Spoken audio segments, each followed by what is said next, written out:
بسم اللہ الرحمن الرحیم۔ انا انزلناہ فی لیلۃ القدر، بے شک ہم نے اس کو لیلۃ القدر میں اتارا ہے۔ وما ادراک ما لیلۃ القدر، تم نے کیا جانا کیا لیلۃ القدر؟ لیلۃ القدر خیر من الف شہر، لیلۃ القدر 1000 مہینوں سے بہتر ہے۔ تنزل الملائکۃ والروح فیہا بإذن ربہم من کل امر سلام، اس میں فرشتے اترتے ہیں، روح اترتی ہے اللہ کے حکم سے، من کل امر ہر کام کے لیے، سلام وہ سلامتی ہے، ہی حتی مطلع الفجر صبح چمکنے تک، یعنی طلوع فجر تک۔ اللہ رب العزت نے اس صورت مبارکہ کے اندر، جس صورت کو سورۃ القدر بھی کہا جاتا ہے، ارشاد فرمایا کہ انا انزلناہ فی لیلۃ القدر، ہم نے اس کو لیلۃ القدر میں اتارا ہے۔ اب اللہ رب العزت نے یہاں ذکر نہیں فرمایا کہ اس نے کیا اتارا ہے، بلکہ فرمایا کہ ہو ضمیر کے ذریعے خطاب فرمایا کہ اللہ رب العزت نے لیلۃ القدر میں اتارا ہے۔ تو سوال یہ پیدا ہوتا ہے کہ اللہ رب العزت نے یہاں قرآن کا تذکرہ کیوں نہیں کیا، یہ کیوں نہیں فرمایا کہ انا انزلنا القرآن فی لیلۃ القدر، تاکہ ابہام باقی نہ رہتا، ہر ایک کو معلوم ہو جاتا کہ اللہ رب العزت نے قرآن اتارا ہے لیلۃ القدر میں۔ اللہ رب العزت نے ہو ضمیر کے ساتھ کیوں خطاب فرمایا؟ اس کی وجہ یہ بیان کی گئی ہے کہ جب کسی شے کا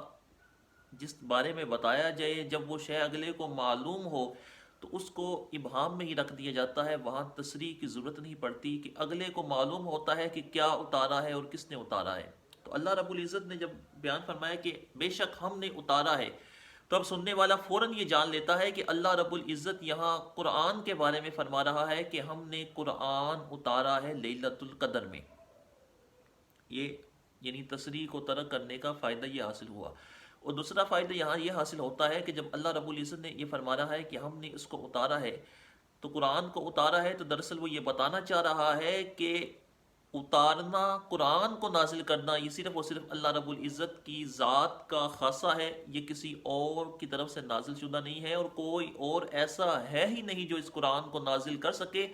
بے شک وہی ایک ذات ہے جس نے قرآن کو نازل کیا ہے، اس وجہ سے بھی قرآن کا تذکرہ نہیں کیا بلکہ اس کی طرف ضمیر لوٹا دی۔ انزال باب افعال سے ہے، باب افعال و تفعیل میں ایک خاصہ پایا جاتا ہے جس کو مادہ تدریج کہا جاتا ہے، یعنی اس کا معنی یہ ہے کہ کسی کام کا تدریجاً آہستہ آہستہ ہونا۔ تو یہاں یہ سوال پیدا ہوتا ہے کہ اللہ رب العزت نے دوسری آیت کریمہ کے اندر ارشاد فرمایا کہ شہر رمضان الذی انزل فیہ القرآن، رمضان کا مہینہ وہ مہینہ ہے جس مہینے میں قرآن اتارا گیا۔ یعنی دوسری آیت کے اندر اللہ رب العزت قرآن کے بارے میں فرمایا ہے کہ رمضان کے مہینے میں اتارا ہے، اور اس آیت میں فرما رہا ہے کہ لیلۃ القدر میں اتارا ہے۔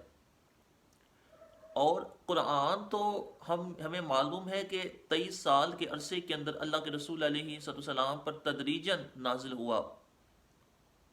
دفعتاً واحدہ، یک بارگی نازل نہیں ہوا بلکہ آہستہ آہستہ نازل ہوتا رہا۔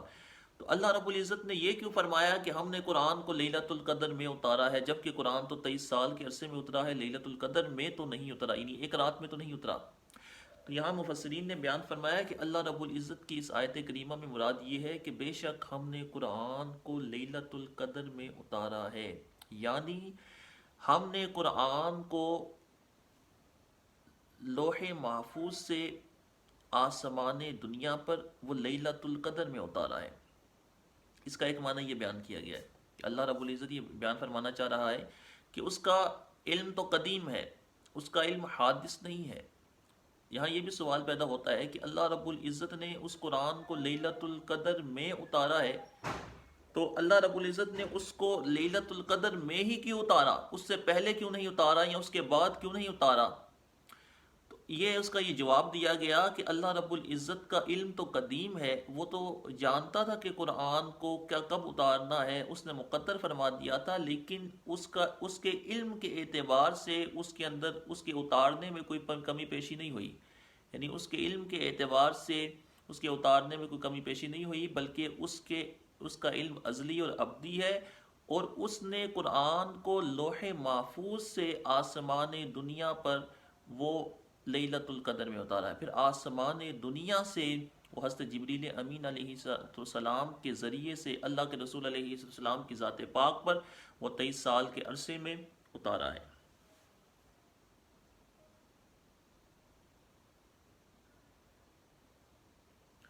اللہ کے رسول علیہ السلام کی ذات پاک پر وہ 23 سال کے عرصے میں اتارا ہے. تو دوسری جگہ فرمایا کہ ہم نے قرآن کو اتارا ہے رمضان کے مہینے میں. رمضان کا مہینہ وہ ہے کہ جس کے اندر قرآن اتارا گیا. تو اس کا معنی یہ ہے کہ رمضان کے اندر قرآن اتارا گیا. تو اس کا معنی یہ ہے کہ رمضان کی 27ویں رات یا جو بھی لیلۃ القدر بنتی ہے اس کے اندر قرآن اتارا گیا لوح محفوظ سے آسمان دنیا پر. اسی وجہ سے اللہ رب العزت نے اس کو انزال کے ساتھ تعبیر فرمایا.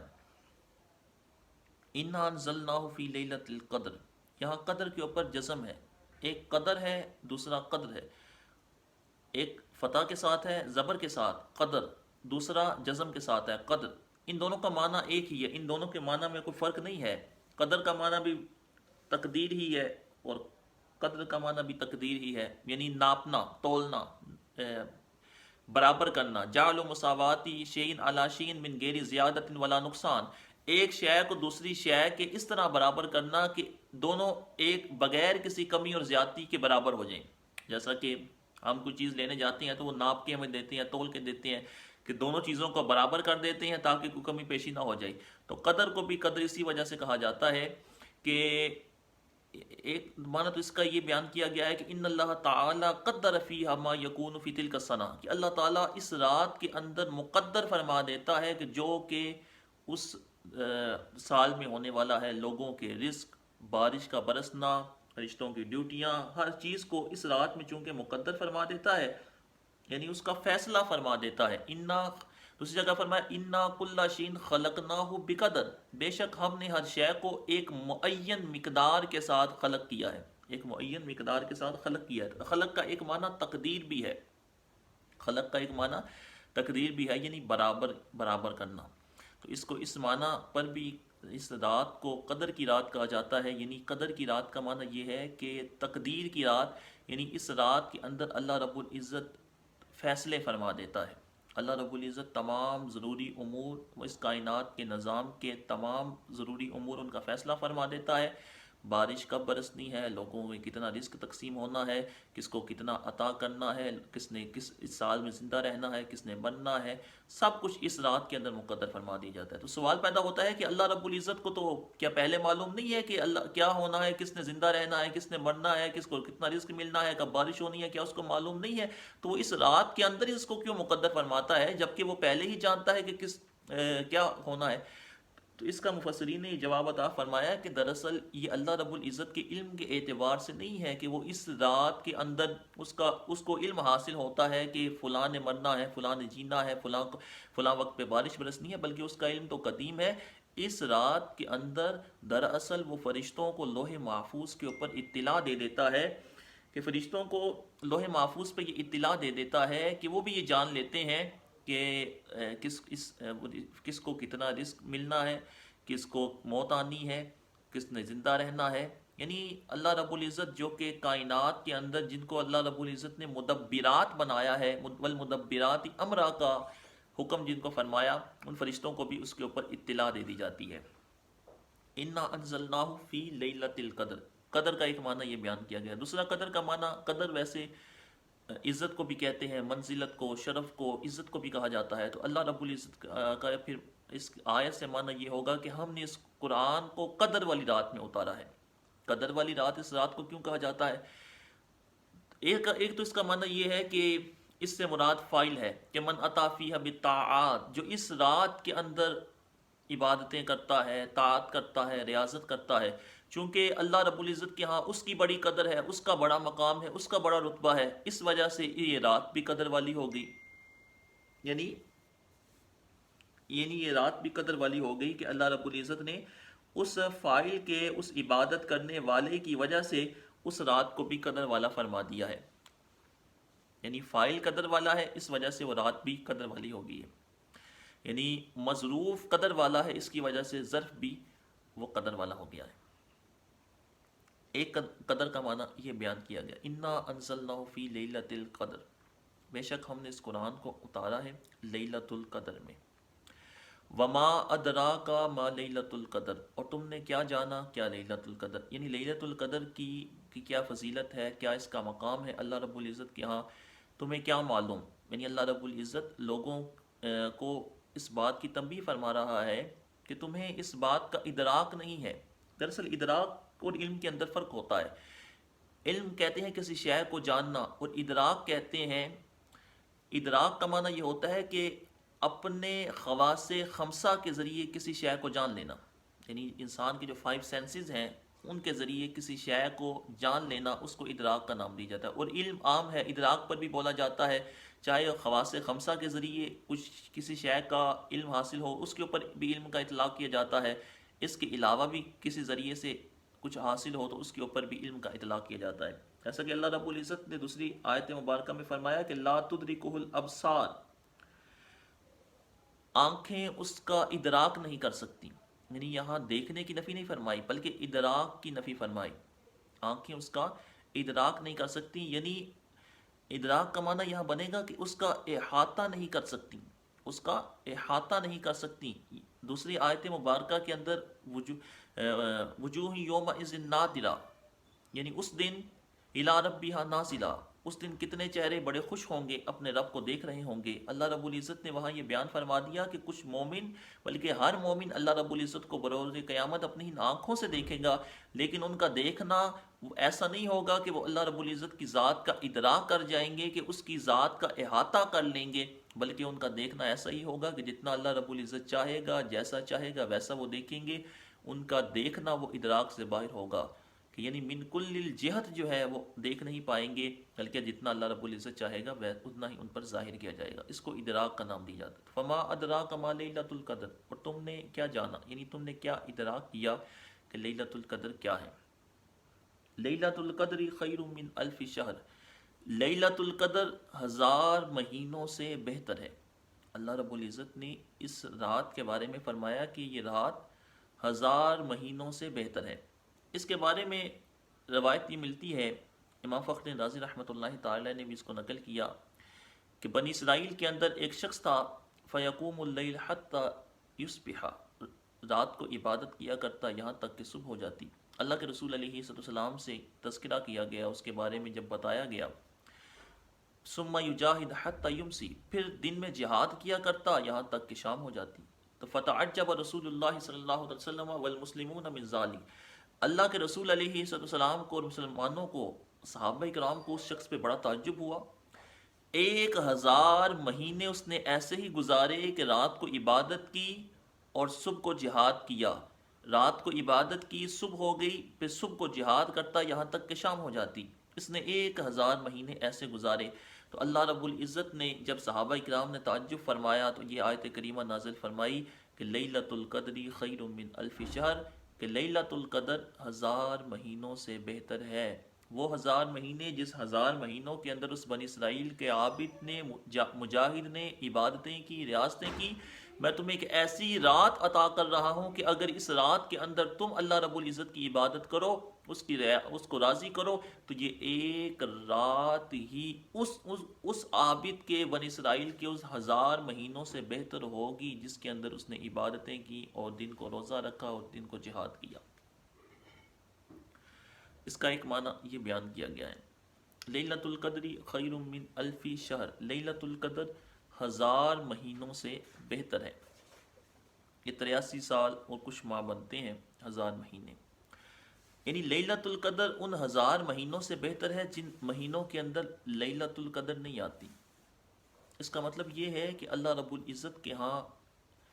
راتوں کی بھی فضیلت ہے، اس کے ہاں زمانے کی بھی فضیلت ہے، اس کے ہاں مکان کی بھی فضیلت ہے۔ یعنی ایک ہی فعل ہے، ان الفعل الواحد قد یختلف بحسب المواد، ایک ہی فعل ہے، وہ جگہ کے بدل جانے کے ساتھ، جہت کے بدل جانے کے ساتھ اس کا مقام اور مرتبہ بدل جاتا ہے۔ عبادت وہی ہے، بندہ اپنے گھر میں بھی کرتا ہے، عبادت وہی ہے جو بندہ مکہ معظمہ میں بھی جا کے کرتا ہے، کعبۃ المکرمہ میں کرتا ہے۔ بندہ اکیلا نماز پڑھے تو اس کو نماز کا ثواب ملتا ہے، جماعت کے ساتھ نماز پڑھے اس کو 27 گنا ثواب ملتا ہے، حدیث پاک میں آتا ہے۔ اب پڑھی اس نے نماز کی ہے، چاہے وہ گھر میں ادا کی ہے یا جماعت کے ساتھ پڑھی ہے، لیکن اس کا فعل بدل گیا، جگہ بدل گئی، حیثیت بدل گئی، اس وجہ سے اللہ رب العزت نے اس کے شرف کو بھی بڑھا دیا، یعنی 27 گنا اس کو افضل قرار دے دیا، اس کی 27 گنا نماز زیادہ افضل ہے۔ اسی وجہ سے کہا جاتا ہے کہ نماز بندہ یہاں بھی پڑھتا ہے اور نماز کعبۃ المکرمہ میں بھی عطا کرتا ہے۔ یہاں کی نماز ایک نماز ہے، وہاں کی نماز 1,00,000 نماز کے برابر ہے، یعنی اور مفسرین نے فرمایا کہ اگر بندہ کعبۃ المکرمہ میں، مکہ مکرمہ میں ایک نماز چونکہ 1,00,000 نماز کے برابر ہے، تو وہاں جماعت کے ساتھ نماز پڑھے گا تو جماعت کے ساتھ تو چونکہ 27 گنا ثواب ملتا ہے، اس وجہ سے اللہ رب العزت اس کو 27,00,000 نمازوں کا ثواب عطا فرمائے گا۔ مسجد نبوی شریف میں پڑھے گا تو 50,000 نمازوں کا ثواب ہے۔ یعنی اللہ رب العزت کے ہاں ہر شے کی ایک الگ حیثیت ہے، ایک الگ قدر ہے، اوقات کی بھی قدر ہے، زمانوں کی بھی قدر ہے۔ 7 دن ہے، اللہ رب العزت نے جمعے کے دن کو سب سے افضل بنایا ہے، جمعے کے دن کی عبادت باقی ایام کی عبادت سے افضل ہے۔ 12 مہینے ہیں، اللہ رب العزت نے رمضان کے مہینے کو سب سے افضل بنایا، رمضان کے مہینے کی عبادت باقی تمام مہینوں کی عبادت سے افضل ہے۔ اللہ رب العزت نے نماز کے اوقات کو مقدر فرمایا، ہر نماز کے علیحدہ علیحدہ اوقات ہیں، لیکن صلاۃ وسطیٰ کے بارے میں فرمایا والصلاۃ الوسطیٰ، اس کا خصوصیت کے ساتھ تذکرہ فرمایا تاکہ مومنین اس کی طرف رغبت کریں، صلاۃ وسطیٰ کی ترغیب دے دی تاکہ اس کی فضیلت، اس کے شرف کو بڑھا دیا۔ اسی وجہ سے فرمایا کہ لیلۃ القدر خیر من الف شہر، وہ لیلۃ القدر وہ 1000 مہینوں سے بہتر ہے۔ اب بعض مفسرین، بعض محدثین کے نزدیک تو لیلۃ القدر وہ رمضان کے پورے مہینے میں کسی بھی مہینے میں ہو سکتی ہے، لیکن یہ قول بہت ضعیف ہے۔ جمہور مفسرین کے نزدیک لیلۃ القدر وہ رمضان کے مہینے میں ہی ہوتی ہے، یعنی اللہ رب العزت نے اس کو رمضان کے مہینے میں ہی پوشیدہ رکھا ہے۔ اب سوال یہ پیدا ہوتا ہے کہ اللہ رب العزت نے اس رات کو پوشیدہ کیوں کیا ہے؟ لماذا اخفى اللہ سبحانہ وتعالی هذه اللیلہ، امام فخر الدین رازی نے فرمایا کہ اخفى اللہ هذه اللیلہ کما اخفى سائر الاشیاء، اللہ رب العزت نے اس رات کو اس وجہ سے مخفی رکھا ہے کہ جس طرح اللہ رب العزت نے کائنات کی ہر شے کو مخفی رکھا ہوا ہے، اسی وجہ سے اس رات کو بھی مخفی رکھا ہوا ہے۔ کیا آپ فرماتے ہیں اللہ رب العزت نے ان اللہ تعالی یخفی رداہ فی الطاعات، اللہ رب العزت نے اپنی رضا کو اپنی اطاعت کے اندر پوشیدہ رکھا ہے۔ ان اللہ تعالی یخفی غضبہ فی المعاصی، اللہ رب العزت نے اپنے غضب کو گناہوں کے اندر پوشیدہ رکھا ہوا ہے۔ یعنی جو اللہ رب العزت کی عبادت کرنے والا ہے، اپنی رضا کو اللہ رب العزت نے اپنی عبادت میں چھپا دیا، اپنے غضب کو گناہ میں چھپا دیا۔ اللہ رب العزت نے اپنے غضب کو گناہ میں چھپا دیا کہ جو گناہ کرنے والا ہے اس کو اللہ رب العزت کا عقاب ملے گا، اس کو عذاب ملے گا۔ کیوں؟ تاکہ جو عبادت کرنے والا ہے وہ عبادت کے اندر تیزی دکھائے، عبادت کرنے والا عبادت کے اندر رغبت اختیار کرے، اور جو گناہ کرنے والا ہے وہ گناہ سے باز آ جائے۔ یعنی اشیاء کو چھپانے کا یہ مقصد ہے، اشیاء کو اس وجہ سے چھپایا ہے، اشیاء کو اس وجہ سے چھپایا ہے۔ اگر اللہ رب العزت اس رات کو ظاہر فرما دیتا کہ لیلۃ القدر فلاں رات میں ہے اور لیلۃ القدر 1000 مہینوں سے افضل ہے، تو اب لوگ کیا کرتے؟ جس رات کا پتہ دے دیا ہے اس رات میں عبادت کرتے اور کہتے جی 1000 مہینوں سے افضل عبادت کر لی ہے، اب تو ہمیں عبادت کی ضرورت ہی نہیں ہے، اب ہماری عبادتیں 1000 مہینے کے لیے کافی ہوگی۔ تو اللہ رب العزت نے اس کو چھپا دیا، رمضان کے مہینے میں رکھ کے اس کو چھپا دیا کہ وہ 17 کو ہے، 18 کو ہے، 19 کو ہے، یا 21 کو ہے، یا 23 کو ہے، یا 24 کو ہے، یا 25 کو، 27 کو اللہ رب العزت نے ظاہر نہیں فرمایا تاکہ جو عبادت کرنے والا ہے، ریاضت کرنے والا ہے، وہ اور زیادہ عبادت کر جائے، وہ اور زیادہ رغبت اختیار کرے، وہ زیادہ سے زیادہ اس کو تلاش کرنے کی جستجو کرے۔ تو اللہ رب العزت کو یہی چیز محبوب ہے کہ اس کا بندہ اس کی رضا کے اندر، اس کی اطاعت کے اندر رغبت اختیار کرتا ہے اور ذوق و شوق کے ساتھ اس کی عبادت کرتا ہے۔ تو دراصل لیلۃ القدر کو بھی چھپانے کی وجہ یہ ہے کہ کہ لوگ اس کی جستجو میں، اس کے شوق میں وہ لگے رہیں، وہ اس بات کا انتظار کرتے رہیں، اللہ رب العزت کی بارگاہ کے اندر دعا کرتے رہیں، اس کے لیے کوشش کرتے رہیں کہ اللہ رب العزت انہیں یہ رات عطا فرما دے۔ اس وجہ سے فرمایا، اس وجہ سے اللہ رب العزت نے اس رات کو چھپا دیا ہے۔ لیلۃ القدر خیر من الف شہر، اس کا ایک معنی وہ تفسیر کبیر میں یہ بھی بیان کیا گیا ہے بعض مفسرین سے نقل کرتے ہوئے کہ اللہ رب العزت نے 1000 مہینوں سے اس عبادت کو 1000 مہینوں سے افضل رکھا، کہ وہ 1000 مہینے جن کے اندر بنو امیہ کی حکومت تھی، یعنی بنو امیہ کی حکومت وہ 1000 مہینے رہی، تو اس وجہ سے اللہ رب العزت نے فرمایا کہ ان 1000 مہینوں سے افضل ہے۔ ایک معنی اس کا یہ بیان کیا گیا، لیکن یہ بہت ضعیف کو لگتا ہے کہ بنو امیہ کے وہ ایام ایسا نہیں تھا کہ ان کے تمام ایام کے اندر ہی فتنہ و فساد تھا، ان کا ہر آنے والا حاکم جو ہے وہ فتنہ و فساد کرنے والا تھا۔ تو اللہ رب العزت نے فرمایا کہ لیلۃ القدر خیر من الف شہر، لیلۃ القدر 1000 مہینوں سے بہتر ہے۔ کون سے 1000 مہینے؟ وہ 1000 مہینے جو کہ اس کے علاوہ ہیں، جن کے اندر لیلۃ القدر نہیں ہوتی، جن کے اندر لیلۃ القدر نہیں ہوتی، ان 1000 مہینوں سے افضل ہے۔ تو بنو امیہ کے اگر 1000 مہینے لگائے جائیں تو ان کے اندر تو اچھے ایام بھی آئے ہوئے ہوں گے، جن کے اندر عدل و انصاف کیا گیا ہوگا، جن کے اندر رایا کے ساتھ حسن سلوک کیا گیا ہوگا۔ حضرت عمر بن عبد العزیز رضی اللہ تعالیٰ عنہ اور حضرت عثمان بن عفان رضی اللہ تعالیٰ عنہ جیسی شخصیات بھی، حضرت امیر معاویہ رضی اللہ تعالیٰ عنہ، ان جیسی شخصیات، ان کا تعلق بھی بنو امیہ سے ہے۔ تو یہ ایک معنی اس کا یہ بھی بیان کیا گیا ہے۔ بہرحال لیلۃ القدر خیر من الف شہر، لیلۃ القدر 1000 مہینوں سے بہتر ہے۔ آگے کیا فرمایا؟ تنزل الملائکۃ والروح فیہا باذن ربہم من کل امر، اس میں فرشتے اترتے ہیں، یعنی لیلۃ القدر میں فرشتے اترتے ہیں۔ اچھا، والروح، اور روح اترتی ہے۔ یہاں اللہ رب العزت نے فرشتوں کے لیے تنزل کا لفظ استعمال فرمایا جو کہ باب تفاعل سے ہے۔ یہاں سوال یہ پیدا ہوتا ہے کہ اگر اس رات کے اندر فرشتے اتر آئیں گے تو الملائکہ، اگر اس کو الف لام استغراقی قرار دیا جائے کہ سارے ہی فرشتے اس رات کے اندر اتر جاتے ہیں، تو اگر فرشتے اس رات کے اندر اتریں گے تو فرشتے تو اتنے تعداد میں ہیں کہ آسمان پہ بھی نہیں سما سکتے۔ اللہ کے رسول علیہ الصلوۃ والسلام نے ارشاد فرمایا کہ انی ارا ما لا ترون واسمع ما لا تسمعون اتت السماء وحق لها ان تأتی، فرمایا میں وہ دیکھتا ہوں جو تم نہیں دیکھتے، میں وہ سنتا ہوں جو تم نہیں سنتے۔ آسمان چرچرا رہا ہے اور اس کو چاہیے کہ وہ چرچرائے، کیونکہ آسمان پر ایک بالشت برابر بھی جگہ ایسی نہیں ہے، الا وفیہ ملک، مگر یہ کہ اس کے اوپر فرشتے اپنی جبینوں کو جھکائے ہوئے ہیں، کوئی سجدے کے اندر ہے، کوئی رکوع کے اندر ہے، یعنی ایک بالشت برابر بھی جگہ موجود نہیں ہے ایسی کہ جس کے اندر جو خالی پڑی ہوئی ہو۔ تو فرشتے تو اتنی تعداد میں ہیں کہ وہ آسمانوں پہ سما نہیں سکتے، تو اگر وہ سارے فرشتے زمین پر آ جائیں گے تو وہ کیسے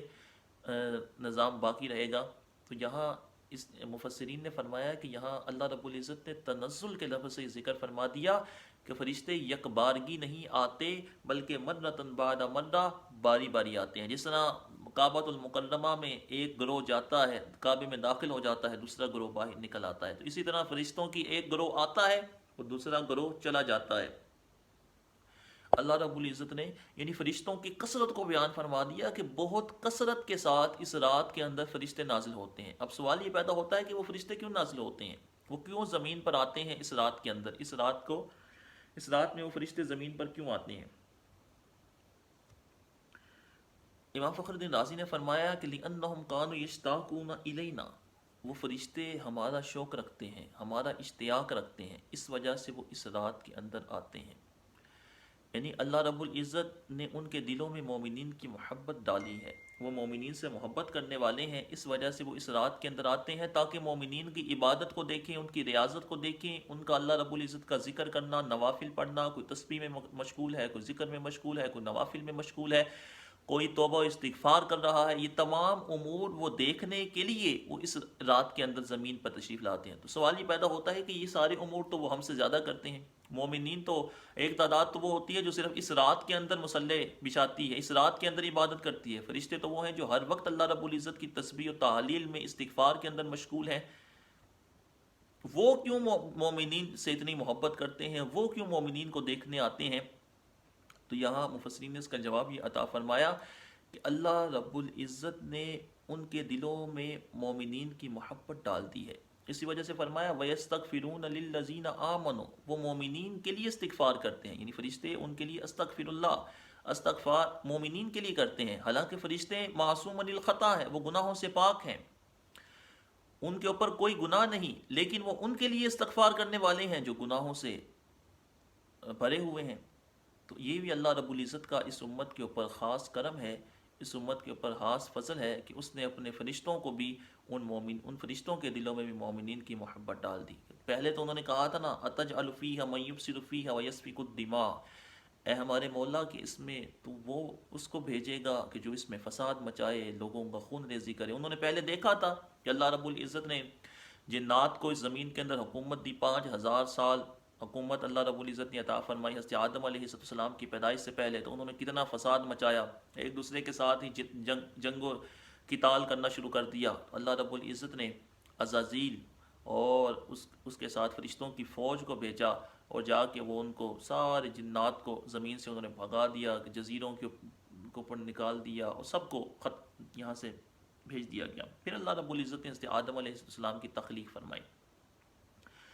تو انہوں نے وہی دیکھ کر کہ ان کی جنس میں ہی جنگ ہے، قتال ہے، فتنہ و فساد ہے، بغض ہے، تو انہوں نے یہ سوال کیا کہ اتجعل فیہا من یفسد فیہا ویسفک الدماء، تو اللہ رب العزت نے فرمایا انی اعلم ما لا تعلمون، میں وہ جانتا ہوں جو تم نہیں جانتے۔ اس کا ایک معنی یہ بیان کیا گیا ہے کہ اللہ رب العزت نے ان کے قلب کے اندر مومنین کی محبت کو ڈال دیا ہے، اور اس کا ایک معنی، اس کی ایک وجہ یہ بھی ہے کہ اللہ رب العزت، روایات میں آتا ہے کہ اللہ رب العزت ان کو مومنین کے گناہوں پر مطلع نہیں فرماتا، یعنی جب وہ لوح محفوظ میں دیکھتے ہیں تو نیکیاں کرنے والوں کی نیکیاں ان کو کثیر تعداد کے اندر نظر آتی ہیں، نیکیاں کرنے والوں کی نیکیاں ان کو کثیر تعداد کے اندر نظر آتی ہیں، لیکن جب گناہوں کی باری آتی ہے، گناہوں کی فہرست آتی ہے، تو وہ ان سے پوشیدہ رکھ دی جاتی ہے، ان کے اوپر ان کو مطلع نہیں کیا جاتا۔ اس وجہ سے بھی ان کا دل مومنین کی طرف بہت زیادہ مائل ہے، وہ مومنین کا اشتیاق رکھنے والے ہیں، مومنین سے محبت کرنے والے ہیں، ان کے لیے توبہ و استغفار کرنے والے ہیں۔ ایک اور وجہ یہ بیان کی گئی ہے کہ وہ زمین پہ اس وجہ سے آتے ہیں کہ آسمان پہ بھی کچھ ایسی عبادتیں ہیں جو نہیں کی جا سکتی، جو وہاں ہوتی نہیں ہیں، وہ زمین پہ ان عبادتوں کو دیکھنے کے لیے آتے ہیں۔ آسمان پہ کوئی گناہ گار نہیں ہے، کوئی اپنے گناہوں کی وجہ سے رو نہیں رہا، کوئی اپنے گناہوں کی وجہ سے معافی طلب نہیں کر رہا، لیکن زمین پر ایسے ہیں جو گناہ کر کے اس گناہ کے اوپر توبہ استغفار کرنے والے ہیں، اپنے گناہوں کی اللہ رب العزت سے معافی چاہنے والے ہیں۔ اور حدیث روایات میں آتا ہے کہ انین الاسات احب الی من زجل المسبحین، اللہ رب العزت کے ہاں گناہ گاروں کی آہ و فغا، ان کا رونا دھونا، یہ اللہ رب العزت کو تسبیح کرنے والوں کی تسبیح سے بھی زیادہ محبوب ہے۔ تو وہ زمین میں ان گناہ گاروں کی سسکیاں، ان کی آہیں، ان کا اللہ رب العزت کی یاد میں رونا، اپنے گناہوں کی معافی طلب کرنا، وہ اس کو بھی دیکھنے آتے ہیں، اور ان کے لیے بھی استغفار کرتے ہیں، ان کے لیے بھی رحمت کی دعا کرتے ہیں۔ اب لیلۃ القدر کے بارے میں یہ اختلاف ہے کہ لیلۃ القدر یہ رمضان کی کون سی رات میں ہوتی ہے۔ بعض نے کہا کہ رمضان کی پہلی رات لیلۃ القدر ہوتی ہے، بعض نے کہا کہ رمضان کی آخری رات لیلۃ القدر ہوتی ہے، 29ویں رات۔ امام حسن بصری رحمۃ اللہ تعالی آپ فرماتے ہیں کہ 17 رمضان المبارک کو لیلۃ القدر ہوتی ہے، کیونکہ اس رات کے اندر واقعہ بدر ہوا، معرکہ بدر اس رات کے اندر ہوا۔ بعض نے کہا کہ 19 کو ہوتی ہے، بعض نے کہا کہ 23 کو ہوتی ہے، اور صحابہ کرام کی ایک بڑی جماعت وہ اس طرف گئی ہے کہ لیلۃ القدر 27 رمضان المبارک کو ہوتی ہے، لیلۃ القدر 27 رمضان المبارک کو ہوتی ہے۔ اور انہوں نے اس کی وجہ بھی بیان کی، حضرت عبداللہ بن عباس رضی اللہ تعالیٰ عنہ اور اس صحابہ کی جماعت نے اس کی ایک وجہ یہ بیان کی، وہ کہتے ہیں کہ اللہ رب العزت کو سب سے زیادہ محبوب عدد وہ وطر ہے، وطر اللہ رب العزت کو سب سے زیادہ محبوب ہے اعداد میں سے، اور ان وطر اعداد میں سے 1، 3، 7، 5، ان میں سے اللہ رب العزت کو 7 عدد یہ سب سے زیادہ محبوب ہے کہ 7 یہ آسمان ہیں، 7 زمینیں ہیں، جہنم کے طبقات 7 ہیں، ہفتے کے دن 7 ہیں. تو اللہ رب العزت نے کو سب سے زیادہ یہ محبوب ہے 7 کا عدد. اس وجہ سے اللہ رب اور یہ حکم دیا گیا ہے کہ لیلۃ القدر کو اللہ کے رسول علیہ السلام کے فرمان کے مطابق رمضان کے آخری عشرے کی طاق راتوں میں تلاش کرو. تو وہ فرماتے ہیں کہ جب اللہ کو سب سے زیادہ محبوب عدد وہ 7 ہے، تو اس کا مطلب ہے کہ لیلۃ القدر بھی وہ 27 رمضان المبارک کو ہی ہونی چاہیے ہوگی. تو بعض نے یہ بھی بیان کیا کہ لیلۃ القدر بدلتی رہتی ہے، کبھی 21 کو ہوگی، کبھی 23 کو ہوگی، کبھی 27 کو ہوگی، اور رمضان کے مختلف دنوں میں کبھی پہلی کو، کبھی آخری تاریخ کو، تاکہ مومنین ہر رات کو غنیمت جانیں، ہر رات کی قدر کریں اور ہر رات کو اللہ رب العزت کی عبادت کے اندر گزاریں. تو دراصل اللہ رب العزت نے رمضان کا مہینہ عطا کر کے مومنین پر بہت زیادہ احسان فرمایا کہ تمہاری اگرچہ عمریں بہت تھوڑی ہیں، لیکن تمہیں ایک ایسا مہینہ عطا کر دیا ہے. وہ مہینہ بڑے فضل والا ہے. ہر اس میں نفلوں کا ثواب فرض کے برابر، فرض کا ثواب 70 گنا کر دیا جاتا ہے. تو ایسا تجھے مہینہ عطا کر دیا ہے، اور پھر اس مہینے کے اندر ایک ایسی رات بھی عطا کر دی ہے جو 1000 مہینوں سے بہتر ہے. تو اب تمہارے اوپر اتنا انعام و اکرام کر دیا ہے، تمہاری عمریں اگرچہ طویل نہیں ہے لیکن تمہارا ثواب وہ اللہ رب العزت کی بارگاہ کے اندر بہت زیادہ بڑھ جائے گا اگر تم ان راتوں کو غنیمت جانو اور ان راتوں کی قدر کرتے ہوئے ان کو اللہ رب العزت کی یاد میں گزارو. فرمایا کہ آسمان سے فرشتے اترتے ہیں، والروح، اور روح اترتی ہے. روح کے مختلف معنی میں بیان کی گئی ہیں کہ روح کا ایک معنی یہ ہے کہ اس سے مراد حضرت جبریل امین علیہ السلام ہے، کہ قرآن مجید میں ان کو بھی ان کے اوپر بھی روح کا لفظ اس کا اطلاق کیا گیا ہے. اور روح الامین، اور ایک معنی اس کا بیان کیا گیا ہے کہ اس سے مراد حضرت عیسیٰ علیہ السلام ہیں کہ وہ اس رات کے اندر ان کا نزول ہوتا ہے. قرآن مجید میں ان کے لیے بھی روح کا لفظ استعمال کیا گیا ہے. کلمۃ اللہ و روح من، اللہ کا کلمہ اور اللہ کی طرف سے روح. اور روح کا ایک معنی یہ بھی بیان کیا گیا ہے کہ روح سے مراد قرآن ہے، کہ اللہ رب العزت نے قرآن مجید کو بھی قرآن مجید میں روح کا لفظ سے خطاب فرمایا کہ وَكَذَلِكَ أَرْسَلْنَا إِلَيْكَ رُوحًا مِّنْ أَمْرِنَا، کہ ہم نے بھیجا تمہاری طرف روح، ہم نے ارسال کیا، ہم نے نازل کیا تمہاری طرف روح اپنی طرف سے. تو یہاں روح سے مراد ہے قرآن. اور روح کا ایک معنی رحمت بھی ہے، رحمت کو بھی روح کہا جاتا ہے. قرآن مجید میں روح رحمت کے معنی میں بھی استعمال ہوا کہ فَلَا تَيْأَسُوا مِن رُوحِ اللَّهِ إِلَّا الْقَوْمُ الْكَافِرُونَ، کہ اللہ کی روح سے یعنی اللہ کی رحمت سے مایوس نہیں ہوتے مگر وہی لوگ جو کہ کفار ہیں، جو کہ کفر کرنے والے ہیں. فیہا، اس رات میں نازل ہوتے ہیں، بِإِذْنِ رَبِّهِمْ، اللہ کے حکم کے ساتھ. بہرحال روح کا جو زیادہ جس طرف مفسرین گئے ہیں وہ معنی ہے کہ اس رات کے اندر حضرت جبریل امین کا نزول ہوتا ہے. تو جب فرشتوں کا تذکرہ فرما دیا تو حضرت جبریل امین بھی تو انہی میں آگے، فرشتوں ان کا شمار بھی فرشتوں میں ہی ہوتا ہے. تو اللہ رب العزت نے ان کا علیحدہ ذکر کیوں فرمایا کہ تنزل الملائکۃ، تو فرشتے اترتے ہیں اور جبریل امین اترتے ہیں. تو اس کی وجہ یہ بیان کی گئی ہے کہ جبریل امین چونکہ سارے فرشتوں کے سردار ہیں، ان کا ایک علیحدہ سٹیٹس اور مقام و مرتبہ ہے فرشتوں کے اندر. تو اس وجہ سے اللہ رب العزت نے ان کا علیحدہ طور پر ذکر فرمایا کہ سارے فرشتے تو اترتے ہیں لیکن خاصیت یہ ہے کہ اس رات کے اندر وہ فرشتہ بھی اترتا ہے جو میرا سب سے مقرب فرشتہ ہے، کہ جس فرشتے کو کے ذریعے میں نے قرآن اپنے پیارے حبیب صلی اللہ علیہ وسلم پر اتارا ہے، جو قرآن لے کے آئے ہیں وہ فرشتہ بھی اسی رات کے اندر وہ اترتے ہیں بِإِذْنِ رَبِّهِمْ، اپنے رب کے حکم کے ساتھ. یعنی بِإِذْنِ رَبِّهِمْ سے یہ ظاہر ہوتا ہے کہ وہ اپنے رب سے اذن طلب کرتے ہیں، وہ اپنے رب سے اس بات کا سوال کرتے ہیں کہ یا اللہ عز و جل ہمیں اذن عطا فرما کہ ہم دنیا میں جائیں اور مومنین کی عبادت کو دیکھیں، ان کے لیے توبہ و استغفار کریں اور ان کے لیے رحمت کی دعا کریں. تو اللہ رب العزت کے اذن کے ساتھ اس سے اجازت لے کر وہ زمین پر آتے ہیں. تو یہ اجازت لینا ہی اس بات کو ظاہر کرتا ہے کہ ان کے دلوں کے اندر مومنین کی قدر، ان کا مقام و مرتبہ اور مومنین سے ان کو کتنی زیادہ محبت ہے. تنزل الملائکۃ والروح فیہا بإذن ربہم. اب اس کے بارے میں مفسرین کے مختلف اقوال ہیں کہ جب حضرت جبریل امین اس رات کے اندر جب ان کا نزول ہوتا ہے تو وہ مومنین سے ملاقات بھی کرتے ہیں وہ مومنین سے ملاقات بھی کرتے ہیں، وہ ان سے مصافحہ بھی کرتے ہیں۔ اب اس مصافحہ کرنے کے مختلف معانی بیان کیے گئے ہیں۔ بعض نے کہا کہ ان کا مصافحہ کرنا یہ ہے کہ جب کسی بندے کی اقشعرت جلد ہو ورق قلب ہو ودمعت عینا ہو، جب کسی بندے کی جلد اس کے اندر ایک لرزہ طاری ہو جائے، یعنی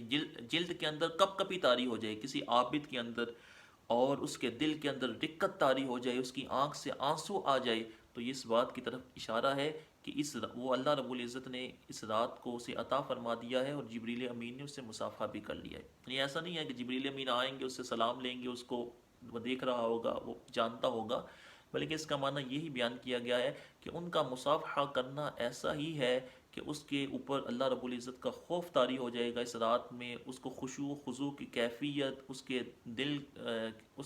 دل کے اندر دقت، اس کی آنکھوں سے آنسو جاری ہو جائیں رمضان کے مہینے کی اس رات میں، تو اس کا مطلب یہ ہے کہ اس نے اس رات کو پا لیا ہے، اور جبریل امین نے اس سے مصافحہ بھی کر لیا ہے۔ تو یہ کتنا بڑا شرف ہے مومنین کے لیے کہ اللہ رب العزت یہ بیان کرنا چاہ رہا ہے کہ یہ رات کوئی عام رات نہیں ہے۔ اس رات کے اندر، اس رات کو غفلت میں مت گزارنا۔ اس رات میں تو میں سارے فرشتے زمین پہ اتار دیتا ہوں، جو میرے بڑے قدر والے، منزلت والے، مقام و مرتبے والے فرشتے ہیں، اور جبریل امین کو بھی اس رات میں اتار دیتا ہوں۔ تو سوچو کہ میری بارگاہ کے اندر اس رات کا مقام و مرتبہ کیا ہوگا، اس رات کا رتبہ کیا ہوگا۔ تم اس رات کو لہو و لعب میں نہ گزارنا، اس رات کو غفلت میں گزار کر اتنی بڑی سعادت سے محروم نہ ہو جانا کہ پھر یہ کہتے پھرو کہ ہمیں تو کوئی ایسی رات نہیں ملی تھی، ہمیں تو کوئی ایسا وقت نہیں ملا تھا کہ ہم تیری عبادت کر سکیں، ہمارا ثواب بہت زیادہ بڑھ جائے، اور روز قیامت اپنے ثواب کی کمی کو دیکھ کے پھر شکایت نہ کرنا، کیونکہ اللہ رب العزت نے تمہیں ایسی رات بھی عطا فرماتی ہے جو 1000 مہینوں سے بہتر ہے۔ اگر اس رات میں عبادت کر لو گے، ریاضت کر لو گے، تو بروز قیامت جب اس کا اجر دیکھو گے تو خوش ہو جاؤ گے کہ اللہ رب العزت نے ہمیں عمریں تو ایسی عطا نہیں فرمائی، لیکن اجر بہت اعلیٰ عطا فرمایا ہے۔ یہ بھی اللہ رب العزت کا اس امت کے اوپر فضل ہے کہ اس امت کے جس کو اللہ رب العزت نے عذاب سے امان دے دی، وما کان اللہ لیعذبہم وانت فیہم، جن کو عذاب سے امان دے دی۔ اے محبوب، جب تک تم ان میں موجود ہو، اللہ ان کو عذاب دینے والا نہیں، اللہ ان کو عذاب دینے والا نہیں، عذاب سے امان مل گئی۔ پچھلی امتوں کو اللہ رب العزت نے عذاب سے ڈرایا، ان پہ عذاب بھی نازل کیا، لیکن اس امت کو عذاب سے امان دے کر بھی اتنا اس کے اوپر فضل فرمایا، ان کے گناہوں کے باوجود بھی، کہ بتا دیا کہ تمہاری شان بڑی اعلیٰ ہے، کہ اللہ رب العزت نے تمہیں سب سے زیادہ محبوب نبی عطا فرمایا ہے، سب سے زیادہ محبوب فرشتے کے ذریعے تم پر کلام نازل فرمایا ہے، اور ان تمہیں سب سے زیادہ محبوب امت بنایا ہے۔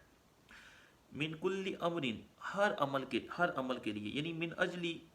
کل امرین، ہر عمل کے لیے۔ فرشتے کیوں آتے ہیں؟ سوال یہ پیدا ہوتا ہے۔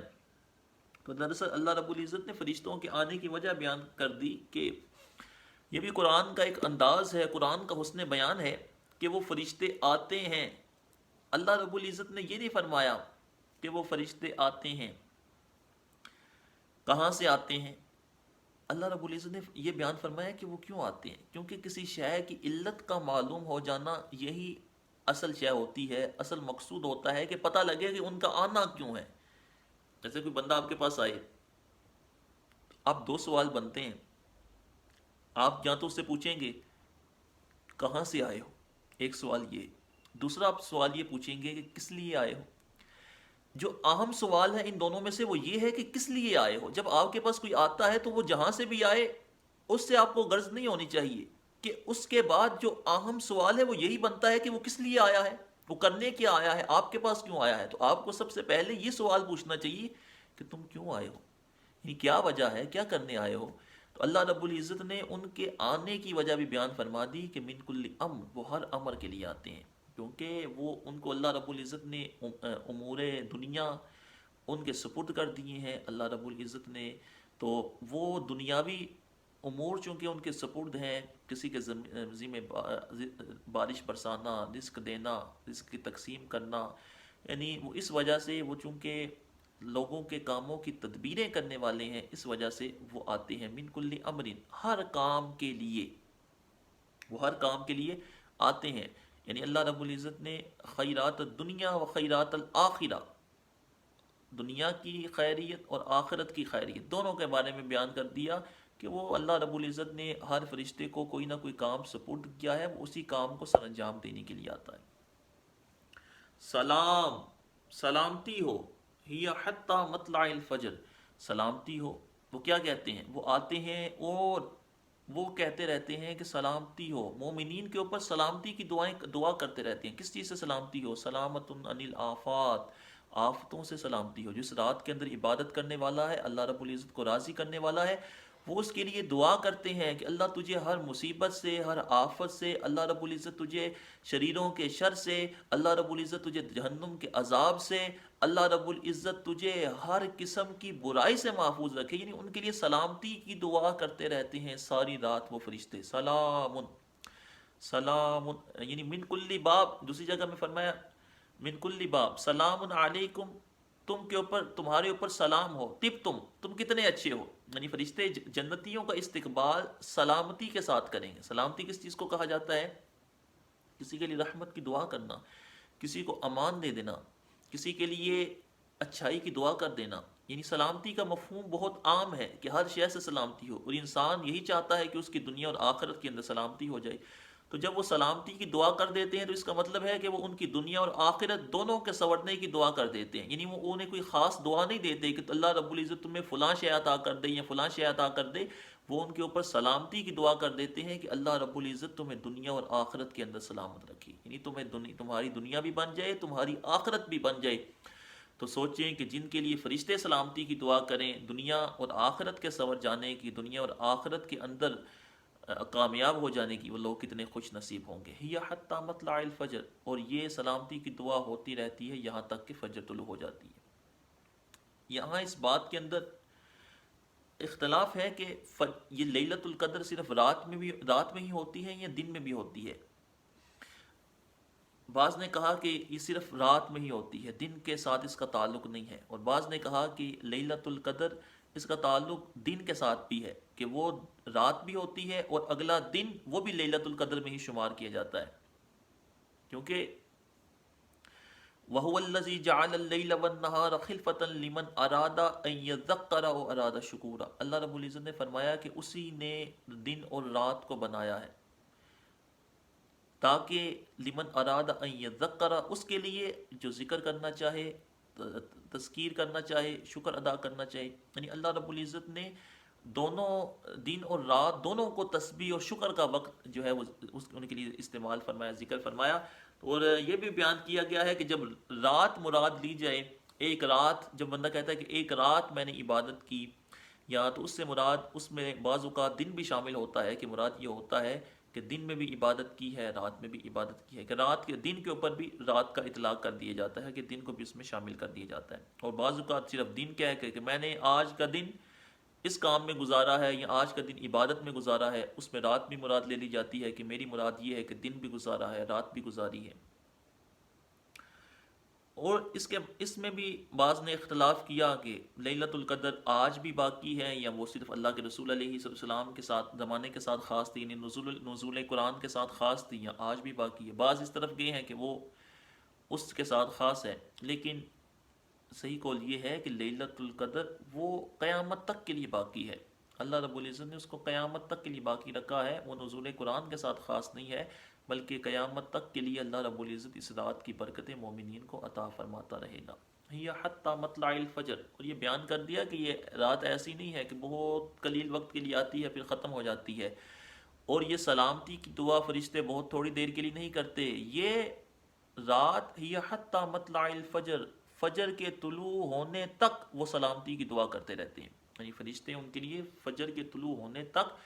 سلامتی کی دعا کرتے رہتے ہیں، ان مومنین کے لیے جو اس رات کے اندر اللہ رب العزت کا ذکر کرتے ہیں، عبادت و ریاضت کرتے ہیں، استغفار کرتے ہیں۔